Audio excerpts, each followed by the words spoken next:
भारतीय संस्कृति में गाय का स्थान केवल एक पशु का नहीं बल्कि माँ के समान माना गया है। गाय को रोटी खिलाना एक साधारण सी बात लगती है, पर इस छोटी सी क्रिया में उतना बड़ा पुण्य और सकारात्मक ऊर्जा छिपी होती है, जिसका एहसास तभी होता है जब मनुष्य हृदय से इसे अनुभव करे। ये कहानी ऐसे ही एक लड़के आदित्य की है, जिसने गाय को रोटी खिलाने की शिक्षा दी गई है, और उस छोटे से संस्कार ने उसके पूरे जीवन को ही नहीं बल्कि उसके परिवार, गांव और आसपास के लोगों के विचार बदल दिए। कहते हैं कि उत्तर प्रदेश भारत के एक छोटे से गांव रामपुरा में 15 साल का एक लड़का रहता था, जिसका नाम था आदित्य। पढ़ाई में ठीक ठाक, स्वभाव में शांत, लेकिन थोड़ा सा लापरवाह और अधीर। उसके पिताजी सरकारी स्कूल में अध्यापक थे और माता गृहिणी। रामपुरा गांव की एक विशेषता थी, जहां लगभग हर गांव के आंगन में गायें जब बछिया बंधी रहती थी। हर सुबह सूरज उगते ही पूरे गांव में घंटियों की मधुर आवाज गूंजती थी। जब लोग अपनी गायों को खोलते और उन्हें चारा पानी देते थे, आदित्य अक्सर इन सब चीजों पर ध्यान नहीं देता था। उसके लिए गाय बस एक आम दृश्य थी, ना कोई खास आकर्षण, ना कोई विशेष रुचि। उसका मन मोबाइल, खेल और दोस्तों में ही लगा रहता था। लेकिन एक दिन कुछ ऐसा हुआ जिसने उसके जीवन की दिशा ही बदल दी। एक सुबह की बात है, आदित्य गर्मी की छुट्टियों में अपनी नानी के घर आया हुआ था। नानी का घर गांव के उस हिस्से में था जहां चारों ओर हरियाली, खेत, तालाब और गायों के बड़े बड़े झुंड रहते थे। दादी माँ जो वहां रहती थी, हर सुबह सूरज उगने से पहले उठ जाती थी, नहाती धोती और फिर पूजा के लिए ताजी रोटियां बनाती। आदित्य ने देखा कि पूजा के बाद दादी माँ सबसे पहले रोटियां एक साफ थाली में रखती और घर के बाहर निकल जाती। आदित्य ने पूछा, दादी, आप ये रोटियां किसके लिए ले जा रही हैं? दादी मुस्कुराई, बाबू, ये गौ माँ के लिए है। पहले गाय को रोटी, फिर घर में कोई भोजन। ये सुनकर आदित्य की थोड़ी हैरानी हुई। गाय को पहली रोटी क्यों? दादी ने उसके सिर पर हाथ फेरते हुए कहा, क्योंकि गाय सिर्फ एक जानवर नहीं बल्कि प्रकृति का वरदान है। गाय को रोटी खिलाना सिर्फ पुण्य नहीं बल्कि जीवन में सुख, शांति और सौभाग्य लाता है। आदित्य उस समय तो चुप रहा, पर उसने मन ही ये बात बैठ गई। दादी माँ ने उसे अपने हाथ साथ चलने को कहा। आदित्य भी उनके साथ बाहर निकला। घर के सामने एक बड़ी सी सफेद गाय बंधी रहती थी। देखते ही दादी ने रोटी उसके सामने रख दी। गाय ने शांत स्वभाव से रोटी खाई। उसका कोमल चेहरा, बड़ी बड़ी आंखें और शांत स्वभाव देखकर आदित्य के दिल में अजीब सी ममता उपजने लगी।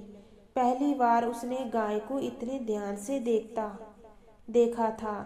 दादी बोली, अब तुम भी एक रोटी आगे बढ़ाओ। आदित्य ने हिचकिचाते हुए रोटी गाय की तरफ बढ़ाई। गाय ने धीरे से उसकी हथेली से रोटी खा ली। उसके स्पर्श से आदित्य के मन में एक अलग सी शांति फैल गई। उसे लगा जैसे उसके अंदर कुछ अच्छा सा घुल रहा हो, एक शीतलता, एक अपनापन। दादी बोली, देखा, गाय को रोटी देने से मन शांत होता है। जे जीव प्रेम लुटाना जानता है। ये अनुभव आदित्य के लिए नया और अद्भुत था। उसके मन ही मन तय किया, मैं रोज गाय को रोटी खिलाऊंगा। कुछ ही दिनों में आदित्य का रवैया बदलने लगा। अगर दादी किसी काम में लग जाए तो वह खुद ही जाकर गाय को रोटी दे आता। धीरे धीरे वह गांव की दूसरी गाय को भी रोटी देने लगा। गाय उसे पहचानने लगी जब भी वह गली में जाता कुछ गायें अपने पूंछ हिलाते हुए उसके पास आ जाती। एक दिन नानी बोली, लगता है गौ माता ने तुम्हें अपना बच्चा मान लिया है। आदित्य मुस्कुरा दिया। अब उसे गाय को रोटी खिलाना एक जिम्मेदारी नहीं बल्कि आनंद का काम लगने लगा था। गाय को रोटी देते वक्त उसे जो शांति मिलती वह उसे पूरे दिन ऊर्जावान बनाए रखती। एक दिन आदित्य खेत की तरफ घूमने गया। वहां उसने देखा कि एक नन्हा सा बछड़ा कीचड़ में फंस गया है और बाहर नहीं निकल पा रहा। आसपास कोई नहीं था। आदित्य ने हिम्मत जुटाई और खुद ही बछड़े को बाहर निकालने लगा। कीचड़ में फंसा बछड़ा जोर जोर से चिल्ला रहा था। उसने बहुत मेहनत की, खुद ही कीचड़ में गिरा, कपड़े खराब कर लिए, लेकिन हार नहीं मानी। आखिरकार वह बछड़े को बाहर निकालने में सफल हो गया। बछड़े ने जैसे ही अपने पैरों पर खड़ा होकर उसकी ओर देखा, उसकी बड़ी बड़ी आंखों में प्यार झलक रहा था, मानो कह रहा हो, धन्यवाद भाई। इसी दौरान पास के खेत मालिक भी आ गए। उन्होंने आदित्य को धन्यवाद दिया और बोले, बेटा तुमने बहुत बड़ा काम किया है। यह सुनकर आदित्य के चेहरे पर गर्व से चमक आ गई। आदित्य का गांव के प्रेम बढ़ता ही जा रहा था। लेकिन उसके पिताजी ने एक दिन उससे पूछा, बेटा गाय को रोटी खिलाने से तुम्हें क्या मिलता है? ये सिर्फ धार्मिक काम है या सच में कुछ सीखते हो? आदित्य ने तुरंत जवाब नहीं दिया। उसने सोचा और धीरे से बोला, पिताजी मुझे लगता है कि ये सिर्फ धर्म नहीं बल्कि मन की शांति है, जीवन का संतुलन है। गाय को रोटी देने से ऐसा लगता है जैसे मैं कुछ अच्छा कर रहा हूँ। पिताजी बोले, सही कहा, और वैज्ञानिक रूप से भी यह बात सच है। गाय के आसपास रहने से मन में सकारात्मक ऊर्जा पैदा होती है। उसकी सांसों में जो प्राण शक्ति होती है वह वातावरण को शुद्ध करती है। आदित्य ने पहली बार समझा कि गाय से जुड़ी आस्थाएं केवल अंधविश्वास नहीं बल्कि विज्ञान और अनुभव से भी जुड़ी हैं।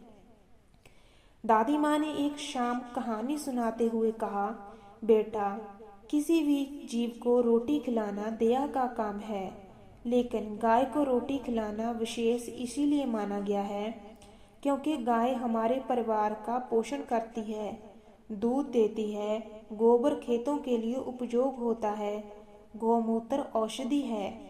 जब ऐसा जीव हम पर इतना उपकार करता है तो उसके प्रति हमारी थोड़ी सी सेवा भी बहुत बड़ा पुण्य देती है। आदित्य ध्यान से सुनता रहा। दादी ने आगे कहा, धर्म में कहा गया है, गौ सेवा से नरक का भय मिटता है, पाप कटते हैं और सौभाग्य बढ़ता है। लेकिन इसका असली अर्थ ये है कि गौ की सेवा से मनुष्य अपने भीतर दया और करुणा की भावना पैदा करता है। यही पुण्य है। आदित्य के मन में ये बात गहराई तक उतर गई। एक दिन गांव में अचानक एक भयानक आंधी आई। तेज हवा, धूल, पेड़ टूटने लगे। हर कोई अपने घरों में भागने लगा। आदित्य भी घर की तरफ दौड़ रहा था। अचानक उसने देखा वही बछड़ा जिसने उसे कीचड़ से निकाला था, अकेला ही बीच सड़क पे खड़ा तेज हवा में कांप रहा था। आदित्य उसे छोड़ नहीं सकता था। वह तुरंत दौड़कर उसके पास गया और उसे पकड़कर पास के एक खलिहान में ले गया। जैसे ही वह अंदर पहुंचा, बाहर एक बड़ा पेड़ सड़क पर गिर गया। अगर वह बछड़े को लेने नहीं गया होता तो शायद वही पेड़ उसके ऊपर गिर जाता। आदित्य के पिताजी ने ये सब देखा और दौड़कर उसे गले लगा लिया। बेटा, आज गौ माता ने तुम्हारी रक्षा की है। जो प्यार तुमने उन्हें दिया था वह तुम्हारे पास लौट आया। उस दिन आदित्य ने पहली बार महसूस किया कि गाय सिर्फ एक पशु नहीं बल्कि एक रक्षक भी है। धीरे धीरे आदित्य की आदतों का असर उसके दोस्तों पर भी पड़ने लगा। कई बच्चे उससे प्रेरित होकर गाय को रोटी देने लगे। गांव की गलियों में शाम होते ही बच्चों का समूह रोटियां लेकर निकलता। गाय भी अब उन्हें पहचानने लगी। नानी बोली, देखा, एक बच्चे की वजह से पूरे गांव में संस्कार फैल रहा है। आदित्य को ये सुनकर बहुत खुशी हुई। एक दिन आदित्य ने देखा कि गांव के बाहर एक गाय घायल पड़ी थी। किसी वाहन ने उसे टक्कर मार दी। लोग देखकर निकल रहे थे, लेकिन कोई रुका नहीं। आदित्य दौड़ता हुआ उसके पास पहुंचा। गाय की सांसें भारी थी, वह दर्द से कराह रही थी। आदित्य घबरा गया, लेकिन उससे दादी की बात याद आई, कष्ट में पड़े जीव की सेवा ही सबसे बड़ा धर्म है। उसने तुरंत अपने पिताजी को फोन किया। गांव के 2-4 लोग भी मदद के लिए आए। उन्होंने गाय को ट्रॉली में डाला और नजदीकी पशु चिकित्सालय में ले गए। डॉक्टर ने बताया, अगर इसे समय पर नहीं लाया जाता तो इसकी जान जा सकती थी। आदित्य की आंखों में आंसू आ गए। वह धीरे से गाय के सिर पर हाथ फेरता रहा। डॉक्टर बोले, अब ये सुरक्षित है, तुमने बहुत अच्छा काम किया। उस दिन आदित्य ने तय किया, मैं बड़ा होकर पशु की सेवा करूंगा। गाय को रोटी खिलाने की परंपरा अब गांव के एक अभिमान बन चुका था। सप्ताह में एक दिन सभी गांव वाले मिलकर गौ सेवा दिवस मनाने लगे। किसी ने साफ पानी के घड़े रखे, किसी ने चारा दान किया, किसी ने घायल गांव के लिए दवा खरीदी। आदित्य इस अभिमान का प्रमुख बन गया था।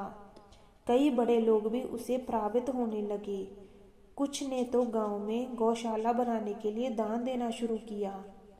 आदित्य 10वीं में था और बोर्ड की परीक्षा करीब थी, लेकिन उसी समय गांव की गौशाला में एक गाय गंभीर रूप से बीमार हो गई। गांव वाले आदित्य को बुलाने आए। बेटा, तुम तो गांव के गायों के सबसे बड़े सेवक हो, चलो कुछ करो। आदित्य उलझन में था। पढ़ाई भी जरूरी है, गाय की सेवा भी जरूरी है, लेकिन उसने मन में सोचा, जब मैं गाय की सेवा करूंगा तो भगवान मेरे रास्ते खुद आसान करेंगे। वह दौड़कर गौशाला पहुंचा, डॉक्टर को बुलाया, दवाई पानी सब कुछ ठीक से कराया। रात भर जाकर उसने गाय की सेवा की। सुबह डॉक्टर बोले, अब ये खतरे से बाहर है। आदित्य थक गया था, लेकिन उसकी आत्मा संतुष्ट थी। कुछ ही दिनों बाद उसने परीक्षा दी और आश्चर्य, उसके नंबर उतने ही अच्छे आए जितने उसे उम्मीद भी नहीं थी। दादी ने कहा, गौ माता का आशीर्वाद है बेटा। आदित्य बड़ा हुआ, पढ़ लिख कर पशु चिकित्सक बन गया। उसका सपना था कभी भी कोई पशु दर्द में ना रहे। उसने अपने गांव में एक बड़ी आधुनिक गौशाला खोली, जहां हर गाय को अच्छा भोजन, साफ पानी और इलाज मिलता था। गांव के लोग उसे गर्व से देखते थे। एक बार एक पत्रकार ने उससे पूछा, तुम्हारी सफलता का रहस्य क्या है? आदित्य मुस्कुराया, एक रोटी जो मैंने पहली बार गाय को खिलाई थी।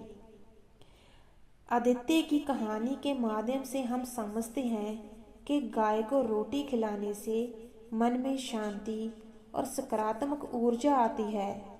बच्चों में दया और करुणा की भावना विकसित होती है।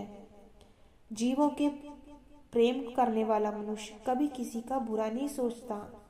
जीवन में सौभाग्य बढ़ता है, परिवार और समाज में सुख शांति आती है। ये हमारा आध्यात्मिक कर्तव्य है। कहानी हमें ये सिखाती है कि प्रकृति के प्रत्येक जीव में भगवान का अंश होता है। गाय को रोटी खिलाना एक छोटी सी क्रिया है, लेकिन उसका प्रभाव बहुत बड़ा होता है। जीवन में सुख, समृद्धि, सौभाग्य और मानसिक शांति लाता है, और सबसे बड़ा लाभ, इससे मनुष्य इंसान बनता है, संवेदनशील, दयालु और हृदय। अगर ये आपको कहानी अच्छी लगी तो इस चैनल को सब्सक्राइब और लाइक और शेयर जरूर कीजिए।